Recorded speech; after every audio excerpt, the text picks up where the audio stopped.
Chào mừng quý vị khán giả đến với chương trình Thế giới hôm nay để cùng cập nhật các tin tức quốc tế đáng chú ý. Tình hình chiến sự Đông Âu tiếp tục diễn biến khốc liệt, đặc biệt là tại tỉnh Donetsk, miền đông Ukraine. Trong ngày qua, lực lượng Nga đẩy mạnh tiến công ở tất cả các hướng dọc theo tiền tuyến, tiêu diệt nhiều vũ khí, nhân lực của quân đội Ukraine. Trong khi đó, Tổng thống Ukraine Zelensky nói Nga đang dùng mọi nguồn lực để tấn công lực lượng của nước này. Giữa lúc chiến sự tại tỉnh Donetsk, nơi có các thành phố chiến lược như Bakhmut hay Vuhledar đang được đẩy lên mức đỉnh điểm, quân đội chính quy Nga và nhóm lính đánh thuê Wagner tiếp tục lục đục, lần này là liên quan đến nguồn cung đạn dược. Ở một diễn biến khác, Tổng thống Serbia nói thế giới đang bị cuốn vào cuộc chạy đua chuẩn bị cho chiến tranh.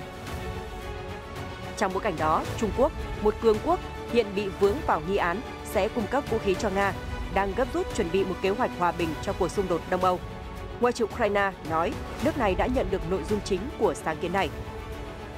Trong khi đó, theo Newsweek, kế hoạch hòa bình của Trung Quốc sẽ bị Tổng thống Zelensky của Ukraine giáng một đòn mạnh. Dù vấp phải sự nghi ngờ từ Washington, Bắc Kinh mới đây đã một lần nữa khẳng định quan hệ Trung-Nga vẫn vững như bàn thạch, có thể vượt qua bất kỳ thách thức quốc tế nào. Các tin tức quốc tế đáng chú ý khác, Nga tiếp tục đề cập đến các vụ nổ trên đường ống Nord Stream, gọi đây là hành động khủng bố quốc tế. Các tỉnh Trung Quốc áp dụng nghỉ kết hôn 30 ngày có lương để tăng tỷ lệ sinh.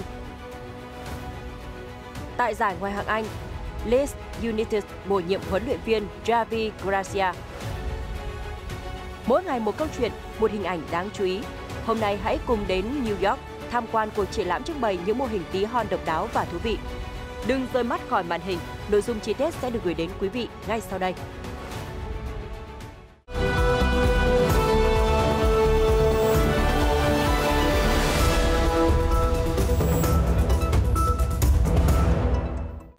Quý vị đang trở lại chương trình Thế giới hôm nay ngày 22 tháng 2.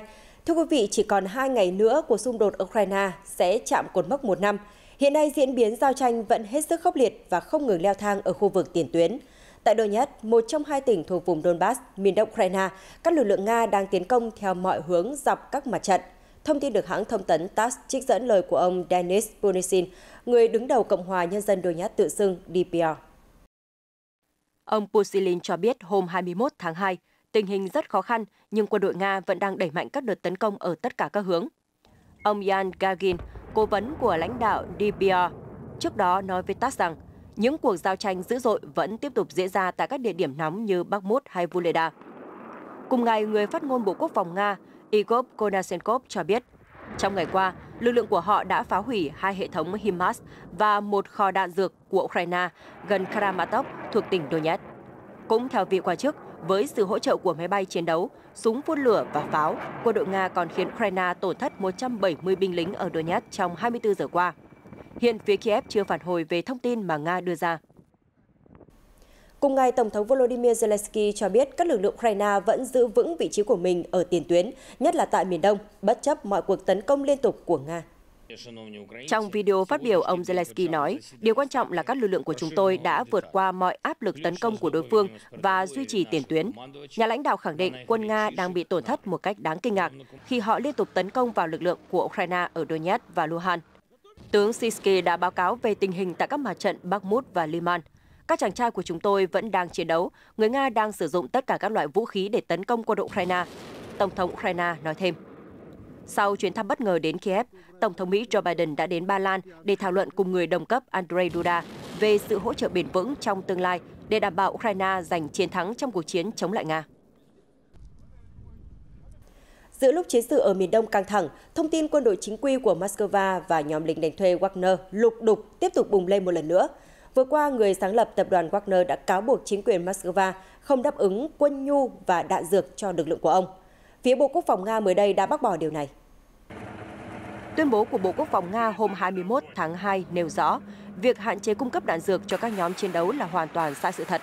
Các quan chức quân sự đang làm tất cả những gì có thể để trang bị đủ các phương tiện chiến đấu. Những nỗ lực tạo ra sự chia rẽ trong nội bộ chỉ mang lại lợi ích cho đối thủ. Trong tuyên bố, Bộ Quốc phòng Nga không đề cập trực tiếp đến tên Wagner. Trước đó, ông chủ Wagner, tỷ phú Yevgeny Prigozhin, đã thể hiện sự bất bình khi lực lượng của ông không được cung cấp đủ đạn dược. Ông nói rằng, một số quan chức Nga đã từ chối chuyển đạn dược cho các đơn vị Wagner thực hiện nhiệm vụ trong chiến dịch quân sự đặc biệt ở Ukraine. Được thành lập năm 2014, tập đoàn Wagner đã đóng vai trò chủ chốt trong các thắng lợi gần đây của Nga tại các khu định cư gần thành phố chiến lược Bakhmut, miền đông Ukraine. Tuy nhiên, gần đây có thông tin cho rằng Điện Kremlin đang tìm cách loại bỏ lực lượng Wagner.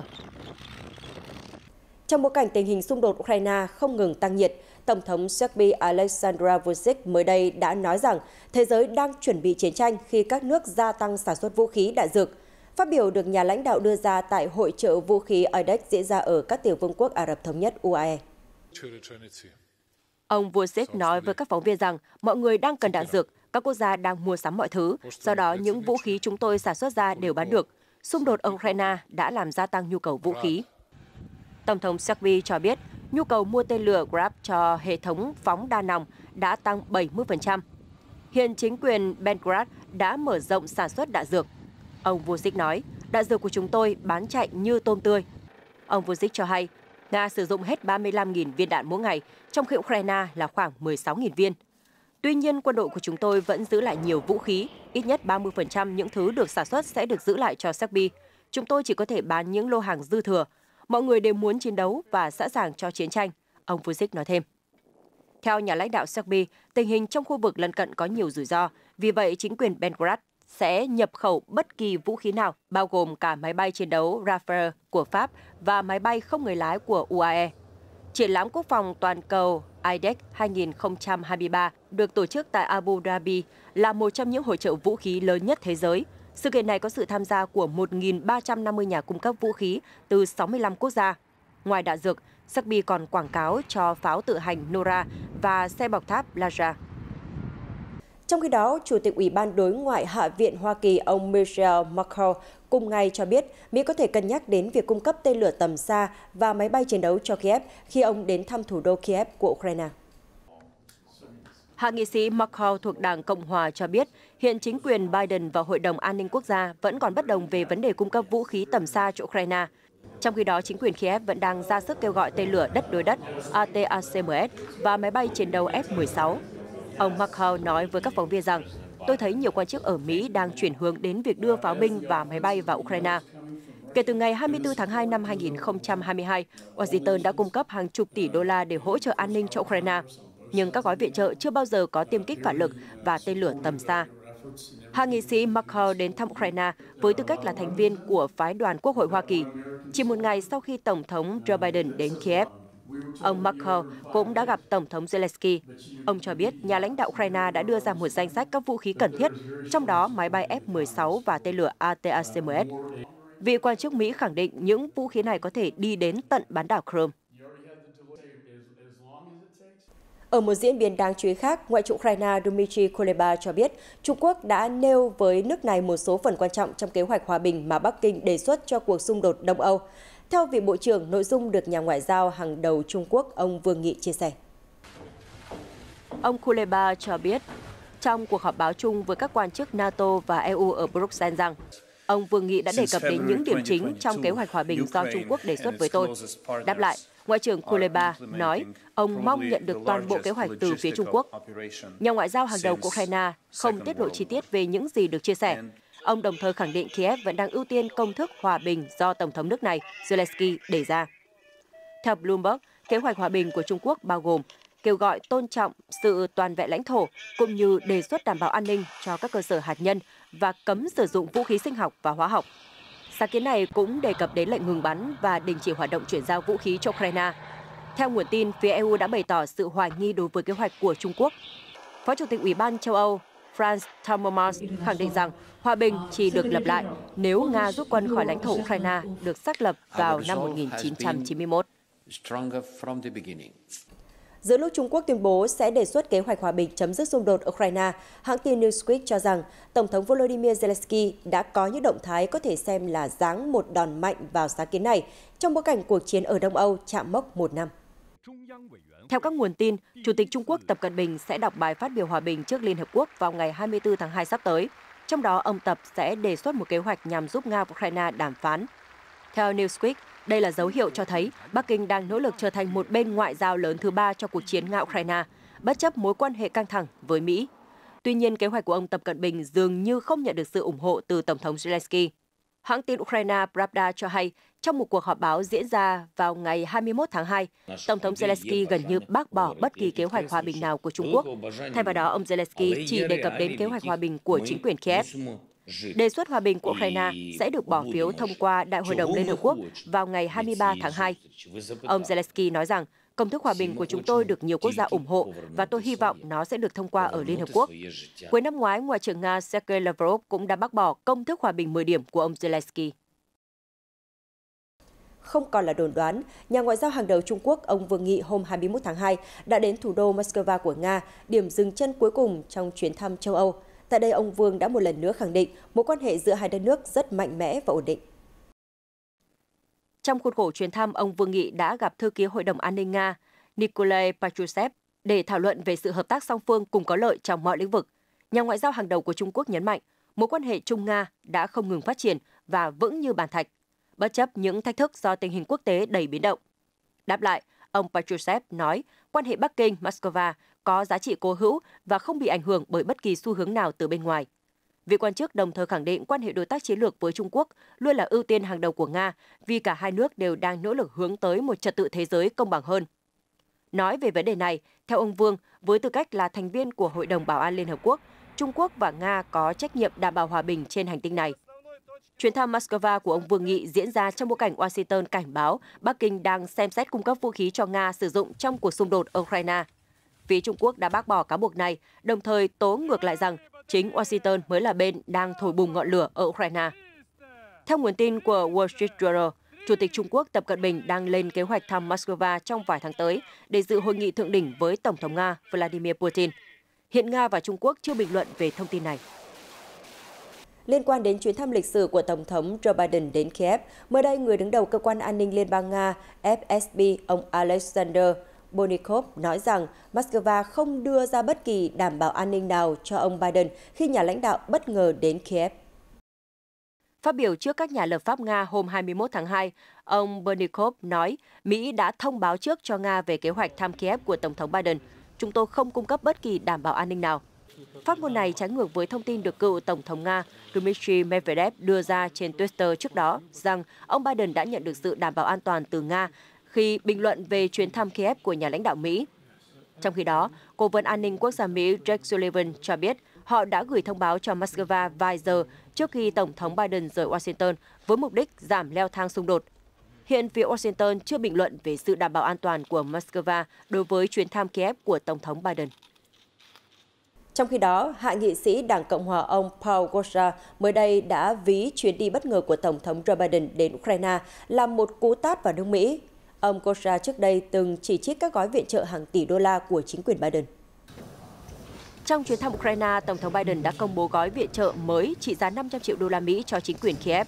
Tuy nhiên, hạ nghị sĩ Gosar viết trên Twitter, ông Biden đến Ukraine là một cái tát vào mọi người Mỹ, đặc biệt là người dân ở thành phố Palestine, bang Ohio. Ukraine không phải là bạn của chúng ta và Nga cũng không phải kẻ thù. Ông Gosar đã phản đối gay gắt việc chính quyền Biden cung cấp quá nhiều viện trợ quân sự và tài chính cho Ukraine. Các đảng viên Cộng hòa từ nhóm Freedom Caucus đã chỉ trích ông Biden vì xử lý không kịp thời vụ tràn hóa chất từ đoàn tàu chật đường ray ở Ohio vào đầu tháng 2, khiến người dân nơi đây lo ngại về vấn đề an toàn sức khỏe. Thị trưởng thành phố Đông Palestine, ông Trent Conway nói với Fox News rằng chuyến đi Ukraine của ông Biden cho thấy ông ấy không hề quan tâm đến chúng ta. Ông Biden có thể chi hàng triệu đô la cho người dân ở đó, chứ không phải chúng ta.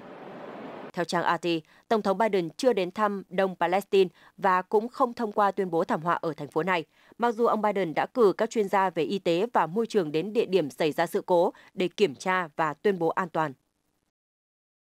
Cũng trong ngày 21 tháng 2, Tổng thống Mỹ Joe Biden đã đưa ra bình luận về sự cố đoàn tàu chở axit chật bánh nhấn chìm khu vực Đông Palestine thuộc bang Ohio chìm vào cơn ác mộng.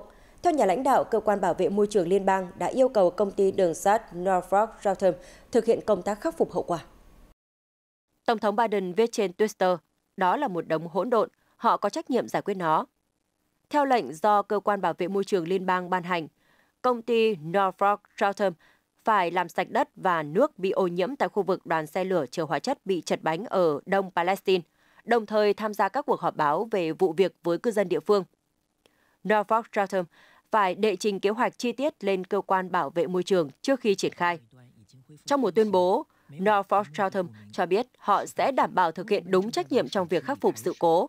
Ghi nhận trong chiều ngày 21 tháng 2 theo giờ địa phương, cổ phiếu của công ty tiếp tục giảm 1,6%, nâng mức giảm kể từ khi vụ việc xảy ra lên 11%. Cùng chuyển sang các tin tức nổi bật khác trên thế giới. Tại cuộc họp của Hội đồng Bảo an hôm 21 tháng 2, Đại sứ Nga tại Liên Hợp Quốc Vasily Nebenzia tiếp tục nhắc đến các vụ nổ đường ống dẫn dầu Nord Stream vào tháng 9 năm ngoái. Nhà ngoại giao khẳng định đây là một hành động khủng bố quốc tế. Cho đến nay, các nước có liên quan đến đường ống Nord Stream là Đan Mạch, Đức và Thụy Điển đang điều tra nguyên nhân vụ rò rỉ. Cả ba nước này gửi một văn bản chung đến Hội đồng Bảo an và cho biết họ đã nhận được thông báo về tiến trình điều tra, đồng thời xác định đây là một vụ nổ do hành vi phá hoại. Đan Mạch, Đức và Thụy Điển cho biết hậu quả của vụ rò rỉ là rất lớn và đáng lo ngại. Trong khi đó, Moscow khẳng định rằng phương Tây đã đứng sau thực hiện các vụ nổ ở hai đường ống Nord Stream 1 và Nord Stream 2. Ông Nebenzia nói, như chúng tôi đã nhiều lần đề cập, đây rõ ràng là hành động khủng bố quốc tế. Các nhà điều tra của chúng tôi đã bắt đầu thực hiện tố tụng hình sự theo luật của Nga. Đầu tháng này, Nhà Trắng đã phủ nhận mọi cáo buộc của một nhà báo điều tra cho rằng Mỹ đã phá hoại đường ống dẫn dầu.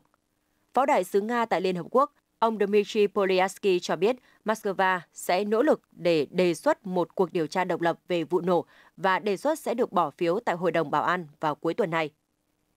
Theo hãng thông tấn TASS cho hay, Đại sứ Trung Quốc tại Liên Hợp Quốc, ông Zhang Jun đã lên tiếng ủng hộ lời kêu gọi điều tra độc lập của Moscow.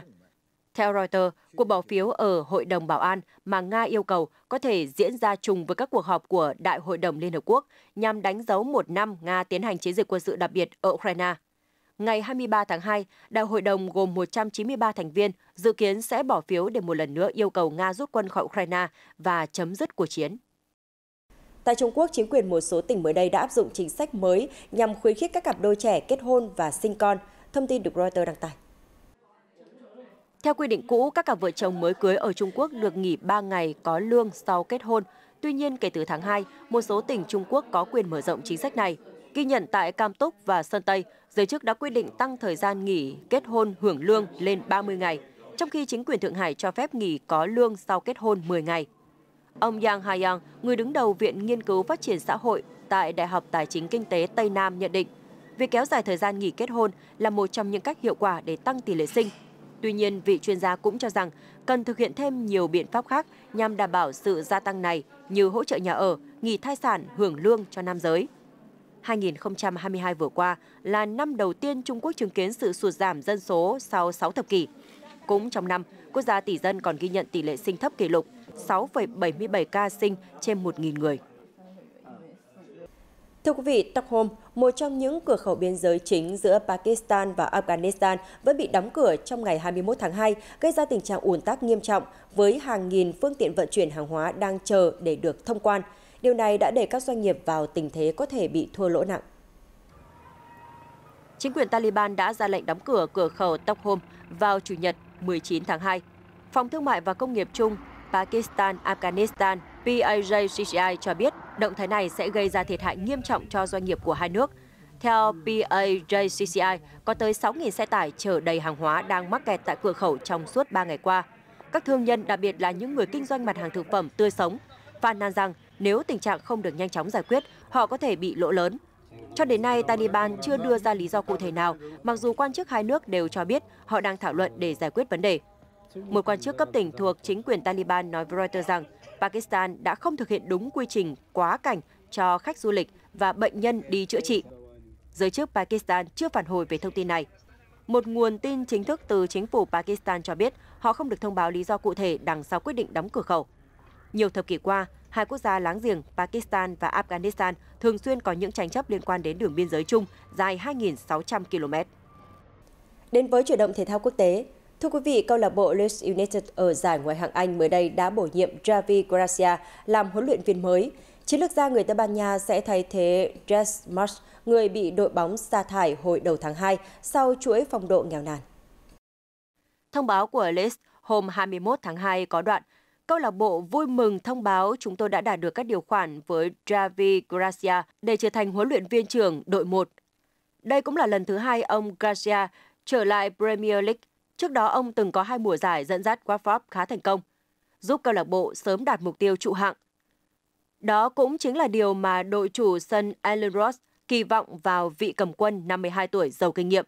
Thất bại 0-1 trước Everton hồi cuối tuần nối dài chuỗi trận không thắng của Leeds lên con số 10. Đội bóng đang xếp áp chót, nhưng chỉ kém vị trí trụ hạng 2 điểm. Sắp tới, Leeds sẽ có trận đối đầu với Southampton tại Elland Road ở vòng 25 giải Ngoại hạng Anh vào ngày 25 tháng 2.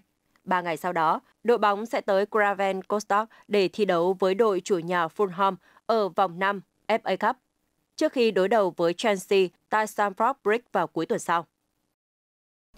Mới đây, thì một cá thể hà mã lùn có nguy cơ tuyệt chủng đã được đưa đến ngôi nhà mới ở vườn thú London, nước Anh để tham gia một chương trình nhân giống bảo vệ nguồn gen quý hiếm. Con hà mã lùn cái 2 tuổi này được vận chuyển từ Edinburgh hồi đầu tháng 2 sau khi thực hiện ghép đôi với một con hà mã lùn đực tên là Thung thông qua chương trình nhân giống động vật có nguy cơ ở châu Âu EEP. Hà mã lùn sinh sống ngoài tự nhiên ở vùng rừng Tây Phi, nằm trong danh sách các loài bị đe dọa của Liên minh Bảo tồn Thiên nhiên Quốc tế. Hiện trên thế giới chỉ còn khoảng 2.500 con hà mã lùn.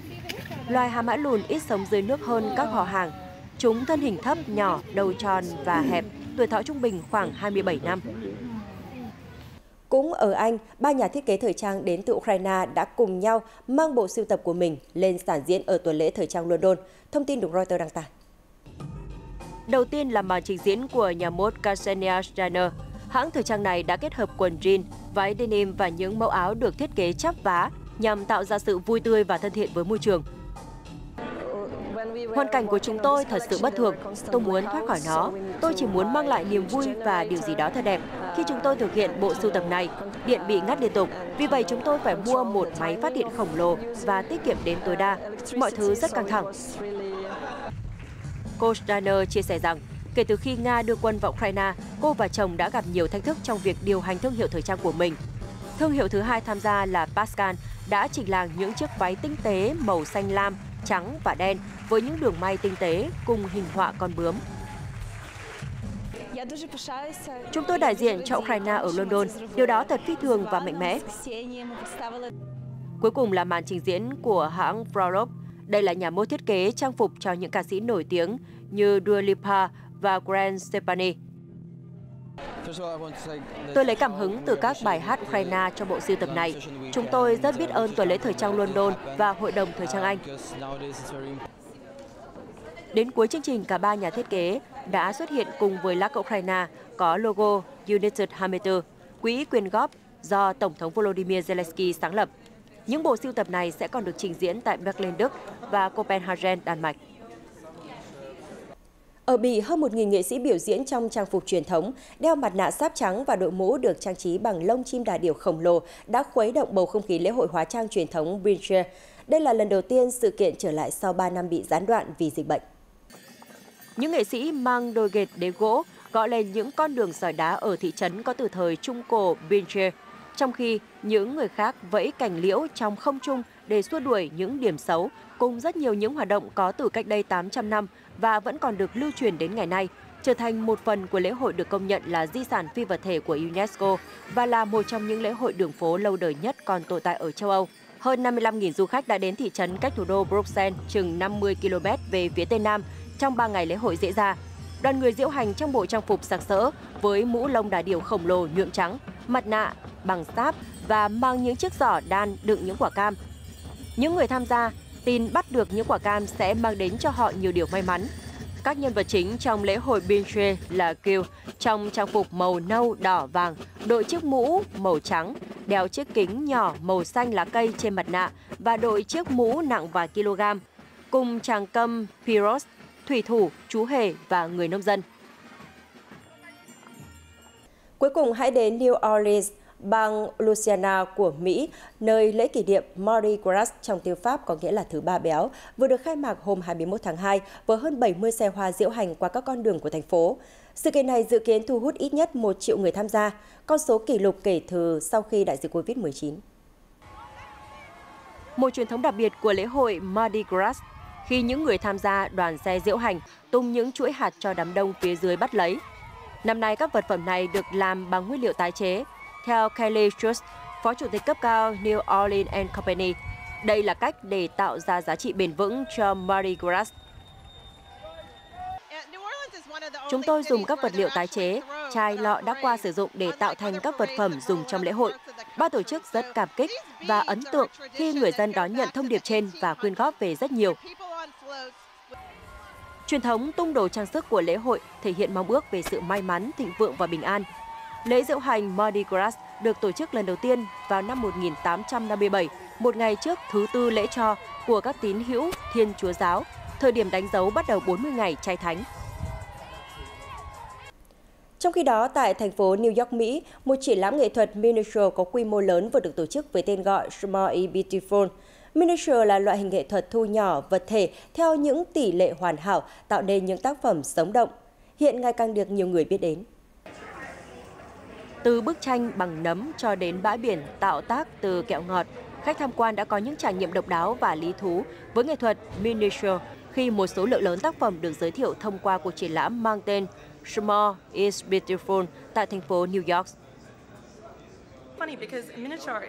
Ở đây có 130 tác phẩm miniature của 32 nghệ sĩ đến từ khắp nơi trên thế giới. Và với mỗi thành phố chúng tôi đặt chân đến, chúng tôi muốn tạo ra thêm những tác phẩm nghệ thuật mới, đặc biệt là những đóng góp từ các nghệ sĩ địa phương. Ở cuộc triển lãm này, chúng tôi giới thiệu các tác phẩm của 6 nghệ sĩ người Mỹ, thậm chí một trong số đó là người dân New York. Các tác phẩm miniature được giới thiệu đa dạng về chất liệu, chủ đề và phong cách sáng tác, từ các tác phẩm điêu khắc cho đến nghệ thuật gấp giấy origami.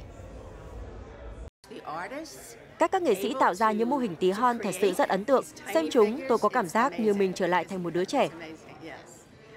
Cuộc triển lãm Small is Beautiful dự kiến sẽ kéo dài đến hết tháng 8.